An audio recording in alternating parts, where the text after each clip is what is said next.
Welcome to another Farm Journal Live. I'm AgriTalk host Chip Flory, and today I am doubling as the Farm Journal economist for a conversation with John Newton, the chief economist at American Farm Bureau Federation. John, it's good to talk with you again. How are you? I'm doing pretty good, Chip. I'm glad to be here. Yeah, excellent. Glad to see you. Glad to see you. Hey, some news from yesterday. It sounds like CFAP 2, the Coronavirus Food Assistance Program 2.0, it cleared the OMB, and we should be getting details very soon, shouldn't we? I think word on the street is we could probably get it as soon as tonight. The president's got a rally in farm country, so maybe some announcement there on what's coming, and maybe USDA tomorrow will give us a few more details on how exactly CFAP 2.0 will work. There's been some speculation that it could potentially be based on revenue and not just the price declines that we've seen, that it could cover losses that extended past April 15th through the rest of the year. We don't know yet, how we're going to be able to get support to our poultry growers, but we can work on that in the CR. So I think we'll get a lot more information in the coming day. Yeah. The whole revenue aspect of CFAP 2 has got some of the growers out there wondering exactly how it's going to work, but it feels like it's going to be an improvement on the first round, and it feels like, John, this is just one where let's sit back, let's get the details and figure it out. Right. I think that's what we'll be doing when we get the details, again, hopefully tomorrow, because there'll be no shortage of questions from our members and folks in farm country on how this is going to work. So we'll be busy crunching the numbers, looking at how this program will be implemented. I'm sure there will be a lot of questions from folks in the ag community on how a revenue-based program would work. And when you look historically, we've had, a per acre program under MFP, a per unit program under MFP, and this last one was more about price declines. But our specialty crop folks that have been reaching out, and our aquaculture folks, all have been claiming that the revenue declines is where it's at. So, right. Speaking of aquaculture and some of the specialty crops, it seems like there for a while there was a new crop or a new commodity added to the list of those that are eligible for a CFAP payment. Feels like that list could be even bigger when CFAP 2 comes out.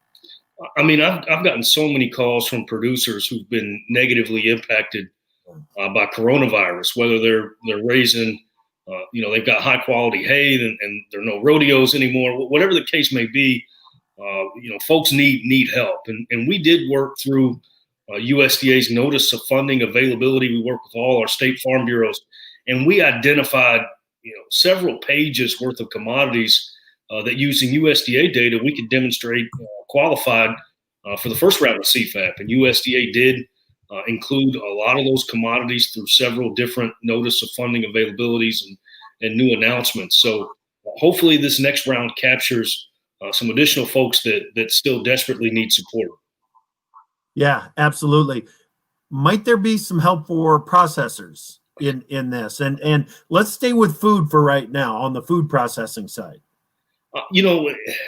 In terms of whether there's going to be additional aid for maybe some food purchasing programs, food purchase and distributions, I'm not sure. I think the current funding that they have for the food box program runs through October. Unless there's additional funds appropriated, I'm not sure what we'll see there. And then, in the HEALS Act and in the skinny Senate package that we saw, there was language to help processors. I know you said let's stick to the food processors, but there was some language there, and there was also language to help the poultry guys. I don't think we're going to see that in the next day or two. Okay, very good. I know that you're referring to the proposed aid for the ethanol industry out there right now. The ethanol markets or industry has been getting some good news here over the last week or 10 days, hasn't it? Well, I think the announcement on small refineries was welcome news, but then you see today they're proposing $300 million in aid to those folks, and I certainly hope that's money that's not coming out of the Commodity Credit Corporation, not coming out of USDA's budget. But we don't have the details on that just yet. Right. you know, have you put any thought to what the refiners might use that money for? I have. Is it bonuses? Is that what they use it for? It could be bonuses, but don't you think that they would take them and take it to the RIN market and start buying RIN so that they don't have to blend? That's exactly what the concept is out there. Give them some money to buy some RINs, but when they buy those RINs, that doesn't necessarily come back and help the producer. It doesn't help the Right. market. So I think we need to think carefully about this. I know that the last 2 days, folks have been kicking this thing around. So we'll see where we ultimately end up. Okay. Staying on ethanol here for just a minute. What about Trump's tweet about allowing states to okay pumping E15 through the E10 infrastructure? That could be a game changer if we get enough states going for it, couldn't it? Yeah, it certainly could, because you're talking about moving, higher blends of ethanol through the existing infrastructure. Yeah. So when you think about how much ethanol has been impacted, I think for the last marketing year, ethanol production was down about 10%. USDA has it jumping 8% or so for the new crop marketing year, but we need another demand source.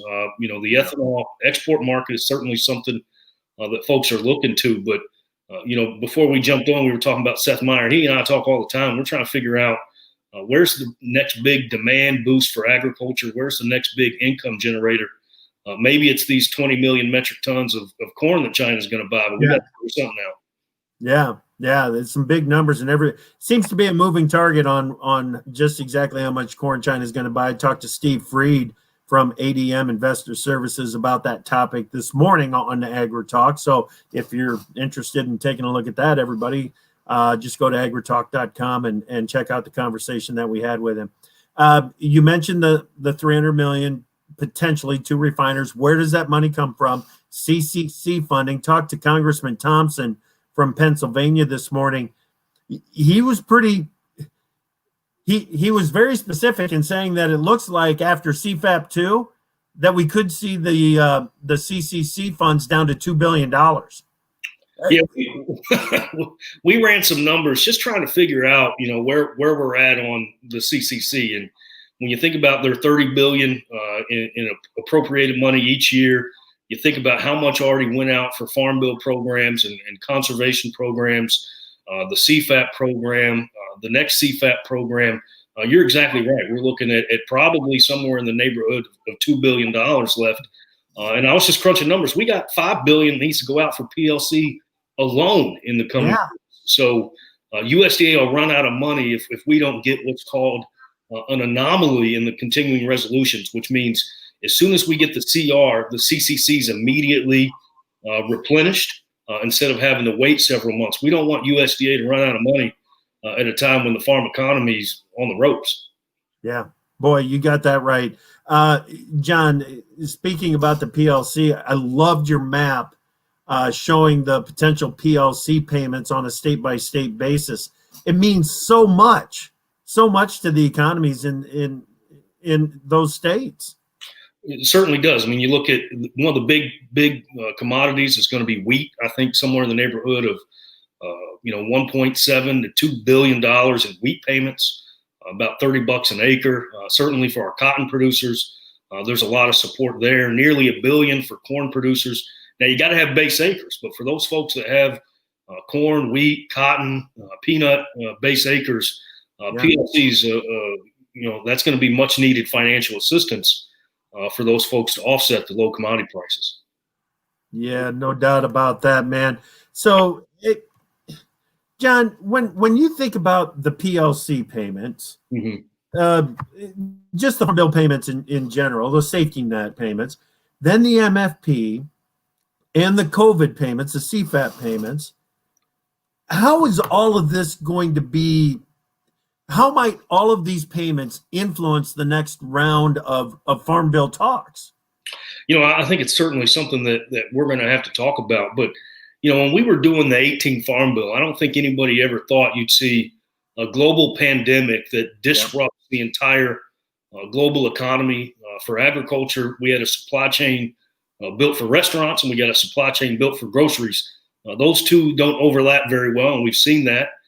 And so we needed that ad hoc support to keep this sector afloat. And I think the Gallup poll that we saw a couple weeks ago, America has a positive view of farming and ranching. We're the number one sector in terms of the Americans' view. I think they know now more than ever how valuable our food supply is. And so we needed this support. And then, while we're kind of working with China to get better trade relations, it's the Chinese that retaliated on agriculture. This administration is trying to make China a better player on the global stage, and they just came at agriculture. So you needed that. The farm bills weren't built for that kind of stuff.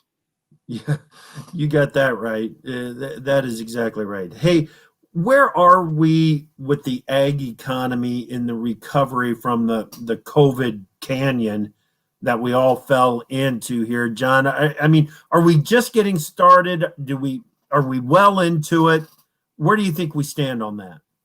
You're starting to see, gasoline use come back up. That's, bringing ethanol with it. You've seen what the corn and bean markets have done. When you look at our livestock processing, all back faster than folks anticipated. We still got a backlog of animals. I think that weighs on the farm prices a little bit. You've seen milk prices recover from their lows that we saw back in April and May, although a lot of that money's not flowing back to the farmer.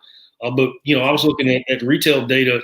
Restaurant sales are kind of plateauing a little bit. And if some of these small businesses don't come back, that's going to weigh on agriculture still. And we still don't have the textile industry back to where it was. So while some things are recovering, not everything is recovering. Okay, so help a farmer right now, John, prepare for a post-COVID environment, because we know that consumer behavior is changing. We know that some of these markets are changing. We know that consumer demands for different products down in some areas, up in others. I mean, how do you stay in front of all of this and, as a farmer, be prepared to take advantage of some opportunities that are going to be coming their way? Well, I think being a good marketer is important. Even before, coronavirus, you look for opportunities in the market to secure a price or secure a profit. And I don't think that's any different. The supply chain's adapting pretty quickly to coronavirus. And so taking advantage of the opportunities that present themselves, I think more folks are gearing up to engage directly with the consumer. So, for all those farmers, there's always an opportunity to try to lock in something better. And I think you just have to be proactive. You can't sit back and not watch the markets. You have to look every day and do a sound risk management strategy. I think that's also pretty important. Yep. I want to go back to where we started just briefly here, John, because on the CFAP 2 program that hopefully we'll have the details very shortly, the livestock guys, cattlemen, they were quick to understand CFAP 1. A chunk of the payments went their way. I feel like that's going to be the case again in CFAP 2, but what about for the hog guys? Any big changes for the hog guys? I don't know what the details are going to be. We saw, I think somewhere in the neighborhood of $4 billion go to cattle folks. They figured it out pretty quickly. The hog folks, I think we're less than $1 billion has gone to the hog sector. So that's where I think some of the help for contract growers that was in the Senate's HEALS Act is where we could potentially see more flexibility to get support for those producers. It's the same thing with the poultry guys. If you're used to having 5 flocks a year and you drop to 4, that's 20% decline in revenue, and that's real. And so we need to get support for those folks too. Absolutely. Great summary of what things are happening in the ag industry right now. I got to ask, have you set a date yet? That's on my to-do list this evening. For tonight. Wow. Details pending. I like it. We got to find a venue first. And so and there aren't too many places that'll let, a crowd get together. So we'll find a venue and then we'll set a date. Excellent. Congratulations, buddy. Thanks a lot. I appreciate it. All right. Thank you, John. That is John Newton. He is the chief economist at the American Farm Bureau Federation. Tune in to AgriTalk this afternoon at 2:06 Central. Going to have a great conversation with Chad Hart from Iowa State University Extension. Come back tomorrow morning for AgriTalk. It's a free-for-all. Jim Wees, Mark Johnson, Sean Haney, tomorrow morning on AgriTalk. Thank you so much. This has been Farm Journal Live.